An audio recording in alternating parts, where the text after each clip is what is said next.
17 December ভোর 4:32 রাজধানীর কলাবাগানের dolphin গলি। সিসিটিভি ফুটেজে দেখা যাচ্ছে রাস্তায় দাঁড়িয়ে আছে এক দম্পতি মোটরসাইকেলে এসে বড় চাপাতি বের করে মহিলার কাঁধে থাকা ব্যাগের বেল্ট কেটে ছিনিয়ে নেয় সেটি। চাপাতির ভয় দেখিয়ে নিয়ে নেয় সঙ্গে থাকা সবকিছুই।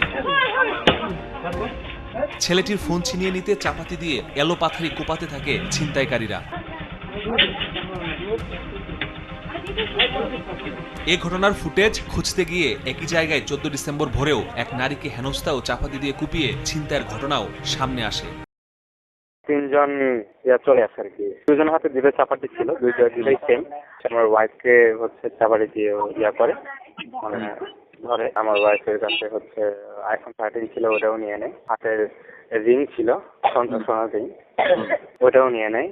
ঢাকা বিশ্ববিদ্যালয়ের সাবেক শিক্ষার্থী রবির রাজধানীর আসাদ গেইটে এক বন্ধুর সঙ্গে দেখা করতে গেলে গত 21 ডিসেম্বর রাতে একেবারে প্রকাশ্যেই চাপাতি দিয়ে কুপিয়ে ছিনতাইকারীরা সব ছিনিয়ে নেয়। মাথা ও হাতে সেলাই পড়ে 28টি। বাম হাতে এটা সবচাইতে গভীরভাবে কাটছে। এটাতে আপনার মাংসে 8 থেকে 10টার মতো সেলাই লাগছে। কপালে যেটা শুরুতে ছিল ওখানে 4টা সেলাই লেগেছে।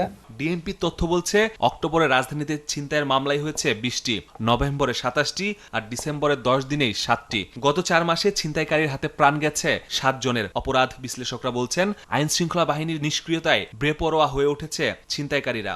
আইন শৃঙ্খলা বাহিনীর পক্ষ থেকে এই ধরনের অপরাধীরা এখন যারা অপরাধ করছে এদের বিরুদ্ধে বা এদের ক্ষেত্রে খুব জোরালো এবং কার্যকরী কোনো ব্যবস্থা কিন্তু গ্রহণ করা যাচ্ছে না, এবং সেটা আমরা দেখছিও না।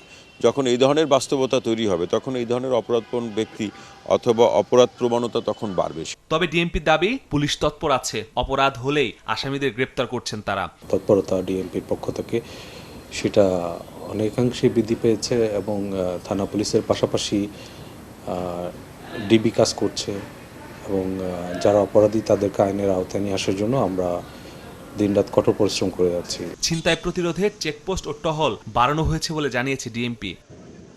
মাসুদুর রহমান, সময় সংবাদ, ঢাকা।